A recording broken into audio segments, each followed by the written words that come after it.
Jack Bierman. I'm Lisa Bierman, and I was raised, and my parents gave, and I didn't find out until after I was much older that they actually tithed. So now I think for us it's important that we tell our kids while they're younger so they can understand the importance of doing this all along. Well, we weren't really in church when we were first married. Well, we weren't in church when we were first married. So our giving was more secular, more through our workplaces, through volunteering, things like that. But we didn't have a steady way to be giving. We thought it was important to give back in some way, but it wasn't through church at that time. Well, we wanted to start giving. Once we became involved in church, we felt like it was important to give, and we weren't sure exactly what to do, so we thought we would come up with a plan to give 1%, 2%, 3%, eventually to get to the tithe. And so we were trying to stay kind of safe within our budget, what we felt like we could afford to do. Yeah, and safe, that's what I think holds back a lot of people, is safe, because you always try to wait for that perfect time where you feel comfortable, bills, debt, everything is paid down. But there really isn't that moment that just hits you and goes, okay, well, we can financially do this. It's more of just a leap of faith.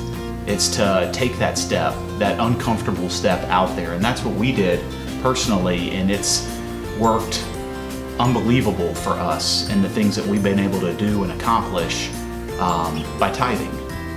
Well, like I said, we had kind of plans to pay off some stuff, to save some stuff, to tithe or to give a certain amount to eventually get to the tithe.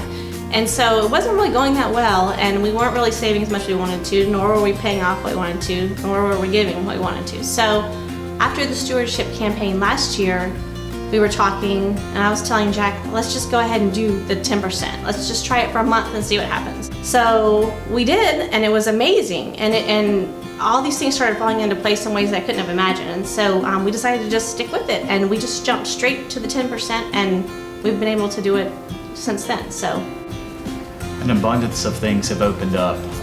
Paying off some debt, credit cards.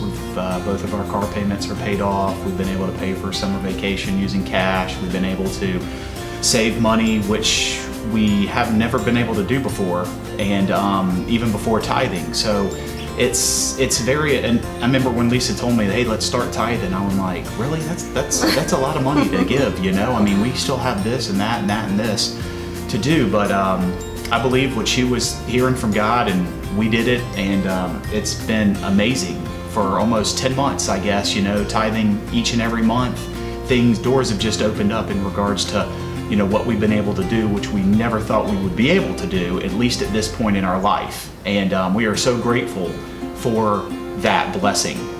yeah, it's been tangible as far as sometimes money would just show up, and then also intangible, like I think we feel more generous we don't feel God enables us to feel more generous just in general, from the co-op to helping a neighbor to anything. So it's on paper, it doesn't look right, but no, I don't know if it ever will look right on paper. Yeah, you know, but it's amazing to see. It is. Yeah. It's just like God's telling you, He's pushing you, He's giving you a little kick in the butt, saying, "Hey, let's do this." As the Nike saying it goes, just do it. You know, take that leap of faith. I mean, obviously it's not going to be for everybody, you know, but if you have that calling, you have that pulling at your heart to do it, but you don't think you can, just start small. Do a month, do 2 months, and see what happens, and you will be amazed, never thinking that it would work out, but it does. And it is an unbelievable feeling and experience to be able to tithe. Yeah, I would agree with that. I mean, like you said, if you don't feel like you can, but if you feel like God's telling you, then go ahead, because it's going to work out for you. That's what we've experienced.